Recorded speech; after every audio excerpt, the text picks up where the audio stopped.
You are requested to prepare yourself for the board examination. What's the date? Pre-board examination after the reopening of the school, as per the government expectation that as per the education minister, central education minister, he allowed those states where the percentage of corona is less than 5%. So we have only 1% of corona positive rates. So we are in, of course, from 7th, that is from the Monday, I suppose the school is going to reopen, and we have already planned for your examinations. From the 15th, I suppose so, because the first week you will come, in a week you will be told about the examinations, let everybody come. So it may be possible. So first of all, writing portion we have not revised yet. Analytical paragraph is sure to come. The question paper of your English will be of 40 marks and it will be of 2 hours examination.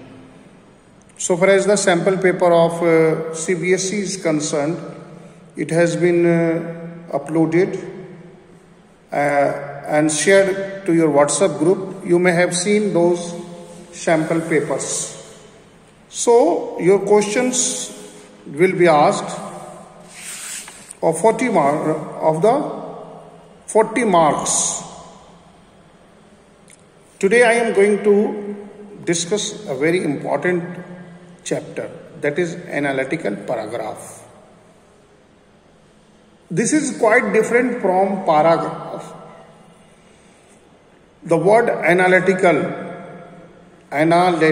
A-N-A-L-Y-T-I-C-L, it stands for analysis. How it is written? It is written on the base of the analysis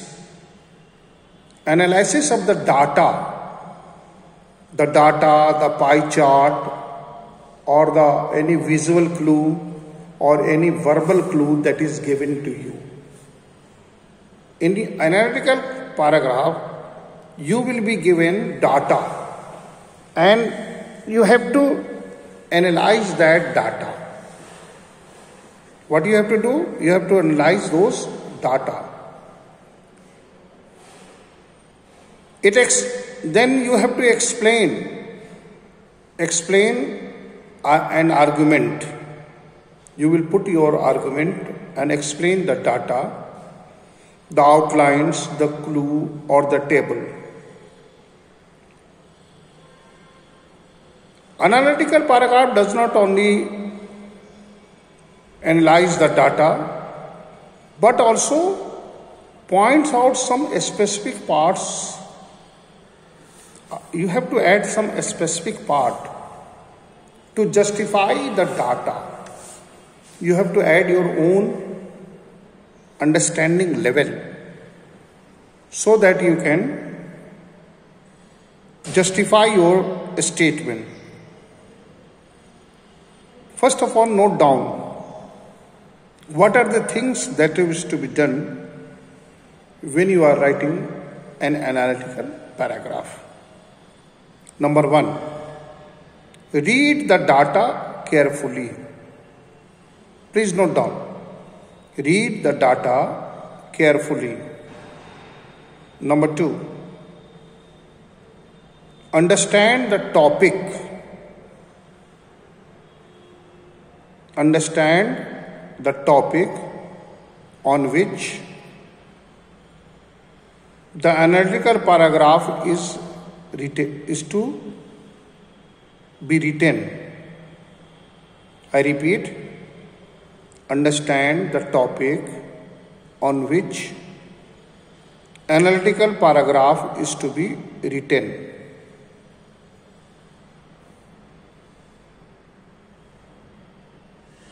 Read carefully the trends, figures and informations given for analysis. Read carefully the trends, figures and informations given for analysis.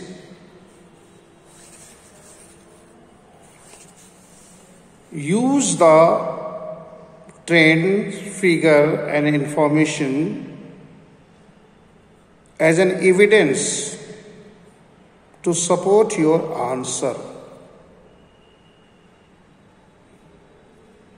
Evidence देने, prove these trends, figures and information as an example to support your statement. Clear introduction and conclusion should be given.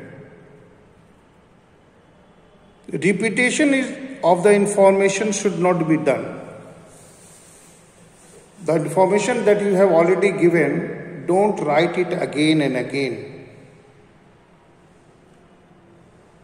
Understood?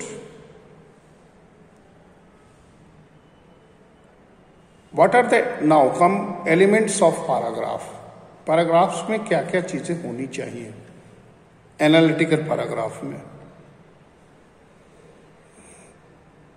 Make a clear statement, साफ से बोलना है कि the present data, make a clear statement.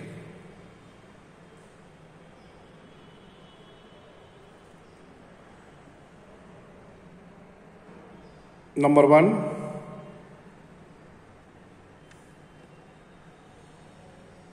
title should be given. First of all, title should be given to your analytical paragraph. Title about what? What you want to communicate, what you want you to say, whatever you want to speak, what you want to analyze. A clear topic should be there. So on what topic you are writing.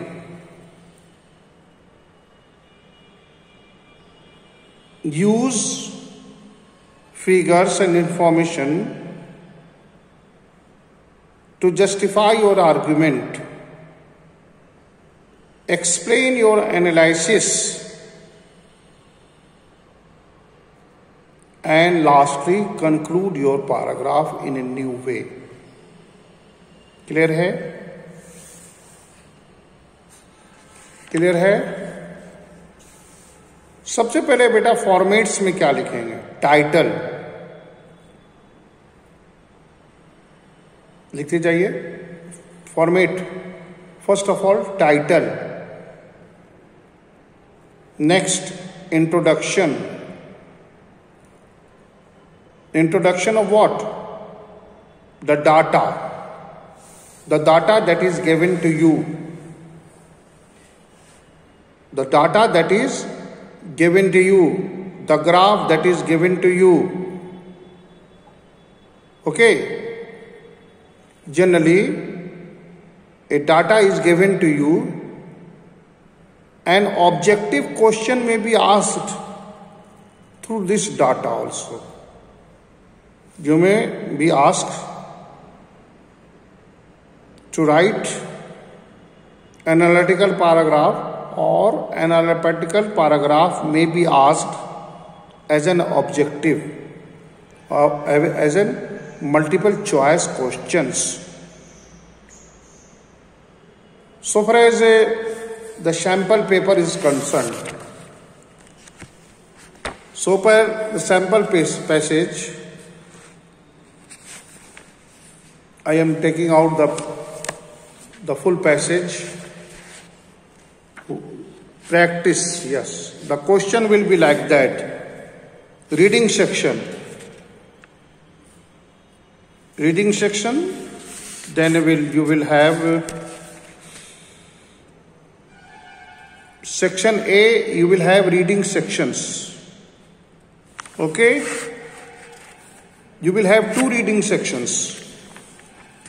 2 reading sections होंगे. कितने कितने marks के होंगे पता है ना?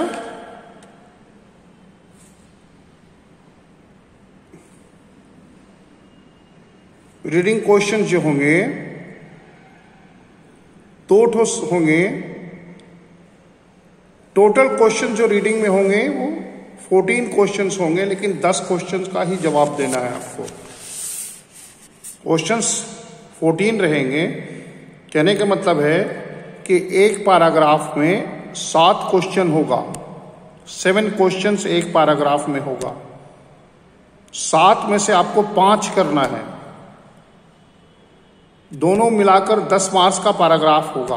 तो पहला जो होगा रीडिंग सेक्शन, क्वेश्चन 7 रहेंगे। There will be 7 questions, you have to write only 5 questions. 2 questions if you write, it will be not checked or it will be not evaluated. No marks will be awarded for writing extra questions. Clear है? क्या रहेगा ये question? Multiple choice रहेगा, MCQ based रहेगा। Passage में answers दिए रहेंगे, आपको सिर्फ सेलेक्ट करना है।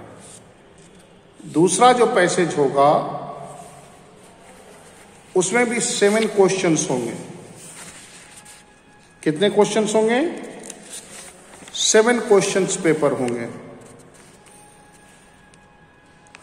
7 जो क्वेश्चंस होंगे उसमें भी आपको 5 क्वेश्चंस का ही जवाब देना है। ये भी मल्टीपल चॉइस क्वेश्चंस रहेगा। रीडिंग पैसेज में 14 नंबर्स का क्वेश्चंस रहेगा। 10 मार्क्स के क्वेश्चंस को अटेम्प्ट करना है। It will be multiple choice question. Okay. Section B, it will be grammar. 5 marks का सिर्फ ग्रामर आएगा मेरे बच्चों, only 5 marks of grammar. Clear है? अब आप सोच सकते हैं कि 5 मार्क्स का ग्रामर कितना, या तो वो नरेशन से बेस्ड होगा, कन्वर्सेशन दिया रहेगा, या ऐसे भी हम लोग पूछ सकते हैं 3+2 करके 2 क्वेश्चन कर दिया, 5 हो गया। तो 5 मार्क्स के आंसर्स में 2 भी कर सकते हैं। ग्रामर हमको 5 मार्क्स का ही पूछना है, इसको लेकिन हम 2 बात में डिवाइड कर सकते हैं। 3 मार्क्स का क्या हो जाएगा? 3 मार्क्स का क्या होगा? नरेशन, 3 तो डायलॉग दे दिया, उसको कन्वर्ट कीजिए, और 2 मार्क्स का टेंस से रिलेटेड दे दिया। या direct change the statement into direct हमने दे भी दिया। जैसे इसमें जो दिया हुआ है कि नरेशन से रिलेटेड सेंटेंसेस दिए हुए, change the given sentence into indirect, 2 ठो नरेशन का दिया हुआ है और 3 से जो है वो टेंस से दिए हुए हैं। तो इस तरह से मिला के हम दे सकते हैं, डायरेक्ट क्वेश्चन दे देंगे। ठीक है ना? Change the given sentence into indirect, ठीक है। Change the given sentence into direct, indirect से डायरेक्ट और डायरेक्ट में भी करना है। अब आ जाइए राइटिंग। राइटिंग जो होगा 2, 3, 5 मार्क्स का, 2 और 3, 5 मार्क्स की राइटिंग होगी मेरे बच्चों, सिर्फ 5 मार्क्स की राइटिंग। पहली जो होगी letter of order supplying, 2 marks का। सोचो 2 मार्क्स का लेटर आएगा, समझ रहे हो ना? क्वेश्चन नंबर 4, क्वेश्चन नंबर 5 जो होगा वो डाटा इंटरप्रिटेशन होंगे, दैट इज एनालिटिकल पैराग्राफ होगा। क्वेश्चन नंबर 6 जो होगा वो लिटरेचर का होगा, 3 मार्क्स का। क्वेश्चन नंबर 7 होगा वो भी लिटरेचर से होगा, वो भी 3 मार्क्स का होगा, 3 और 3 6। और क्वेश्चन नंबर जो 10 होगा 9 होगा, क्वेश्चन नंबर 7 जो होगा वो 2 नंबर का होगा, तो 6 2 8। और आंसर नंबर 9 जो होगा वो भी तुम्हारा 2 नंबर का होगा। तो आप समझ लीजिए कि 10, 5 15, 5 20 और लिटरेचर कितने का हुआ? 20 मार्क्स का लिटरेचर हो जाएगा। बात समझ में आ रही ना?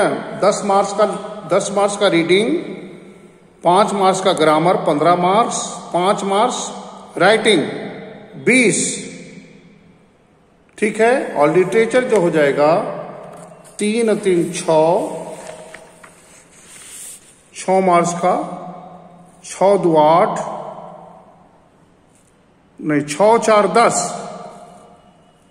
10 और 10 20, तो 20 मार्क्स का आपको हो जाएगा। इस तरह से 40 मार्क्स के आपके टोटल पेपर होंगे, ये याद रखना है, ठीक है ना। सेक्शन सी जो लिटरेचर होगा, शॉर्ट्स में क्या क्या होंगे? ग्रामर में 7 क्वेश्चंस होंगे, 5 क्वेश्चंस को अटेम्प्ट करना है। राइटिंग में 2 क्वेश्चंस होंगे। सेक्शन सी लिटरेचर बेस होंगे, शॉर्ट टाइप आंसर होंगे, लॉन्ग टाइप आंसर होगा, ठीक है ना। मार्क्स दिए रहेंगे।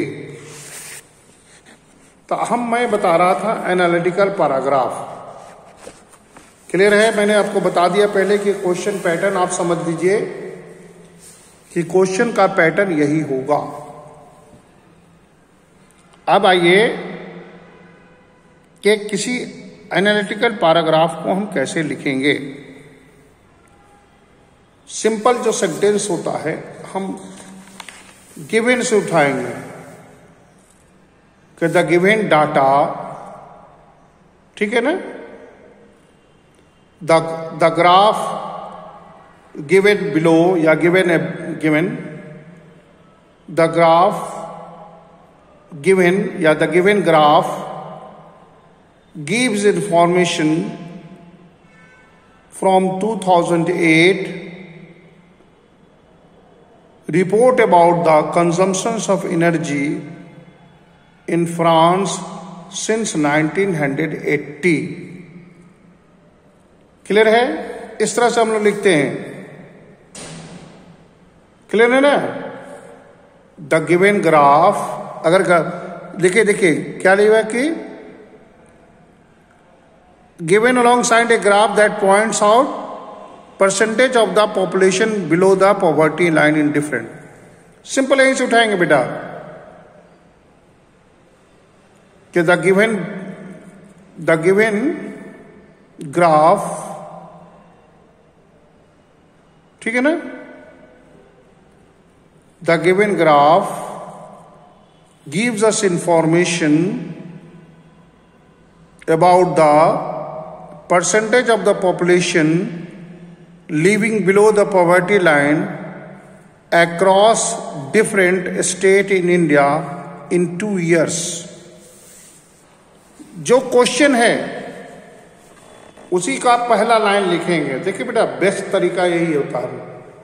आपको कुछ नहीं आ रहा, चिंता नहीं करनी है, सब आ रहा है आपको। जो मैं बताता हूं उस तरीके से लिखना है। क्वेश्चंस मान लीजिए कि दिया हुआ है, कोई भी क्वेश्चंस मैं पढ़ता हूं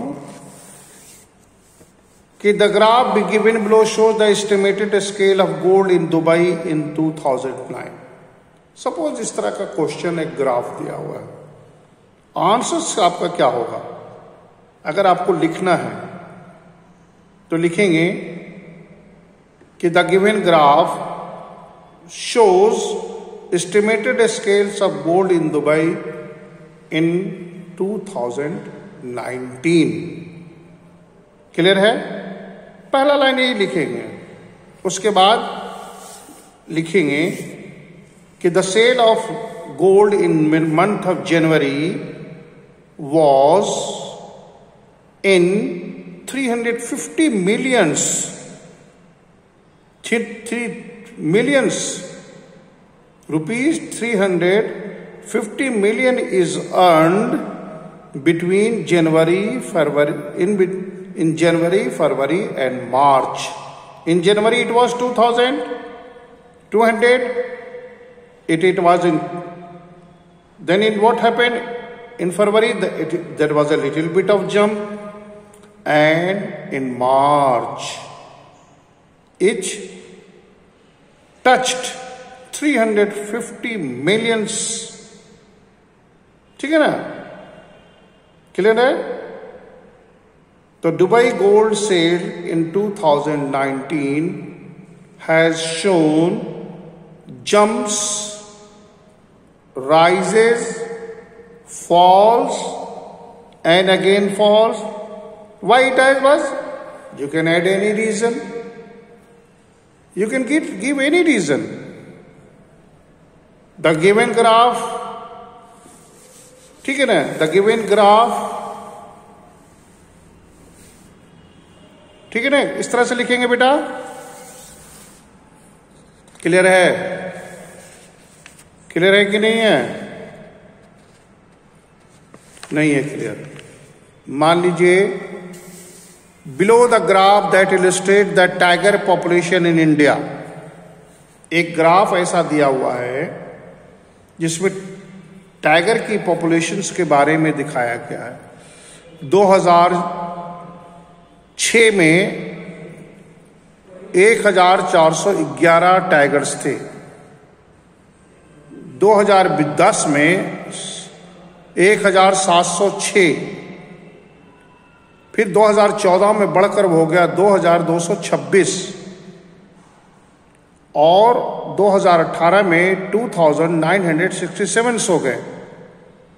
अब ये स्टेट थे. कर्नाटका में नंबर ऑफ टाइगर जो हैं that is 524, Uttarakhand 442, Maharashtra 312, Kerala 190, Tamil Nadu 264 and in Assam there is 190 tigers. Now कैसे स्टार्ट करेंगे? फर्स्ट ऑफ ऑल टाइटल लिख देंगे. Give a suitable title. क्या करेंगे?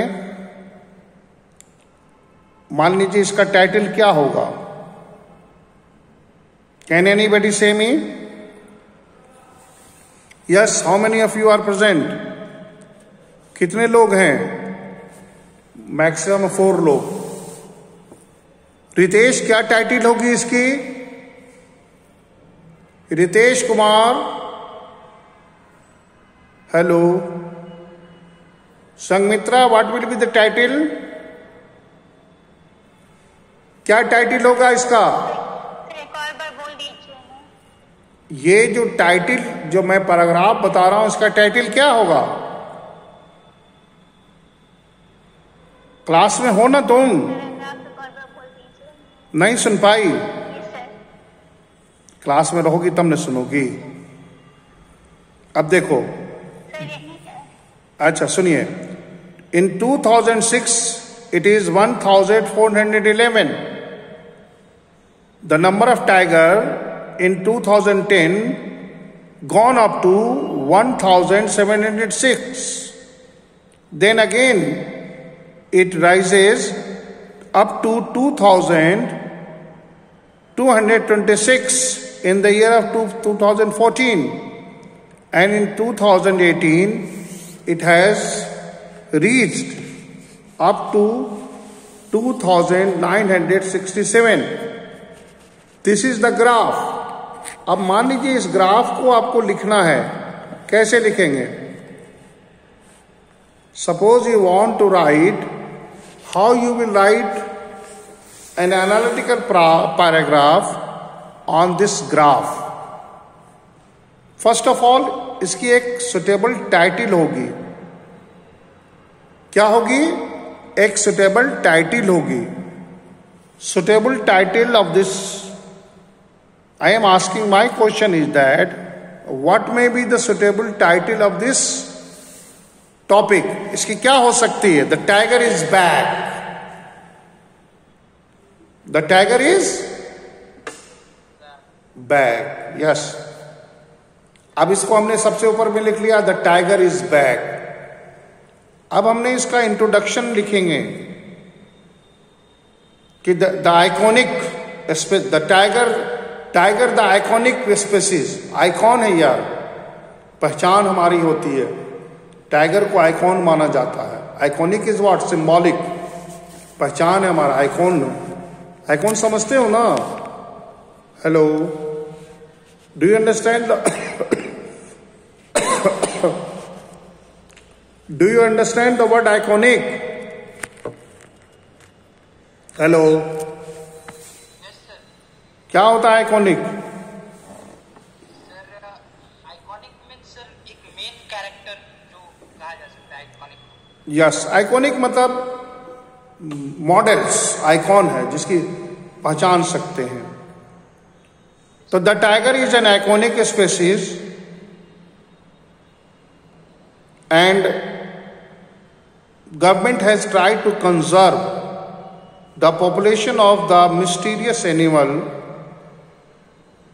Many program has been launched, initiated by the government of India to save tiger. In fact, tigers are endangered. Tigers are in fact endangered species. In fact, it is at the verge of extinction. So, government has launched or initiated what? Projects, Save Tiger project. For that national parks are made. National parks को बताया गया। Zoo safari is created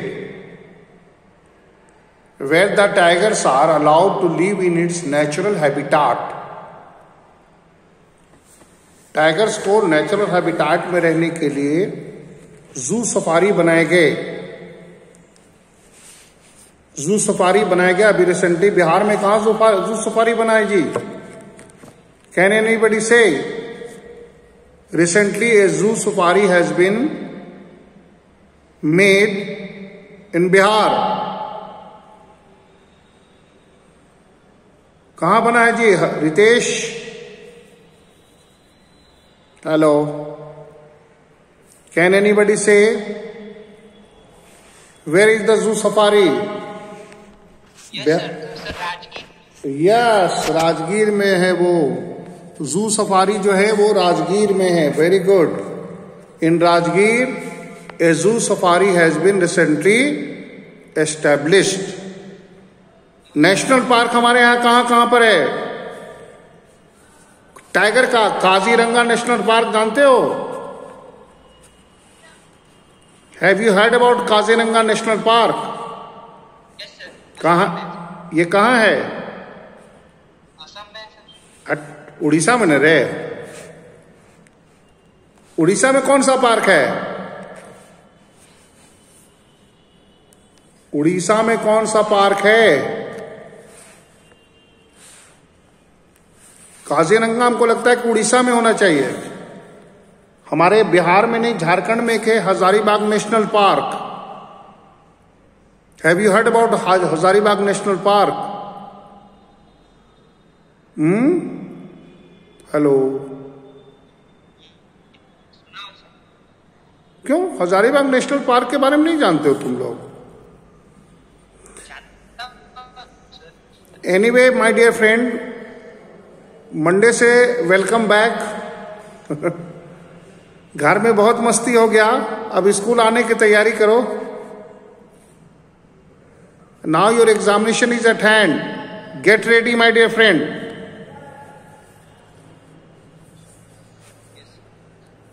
how many of you want to come the school?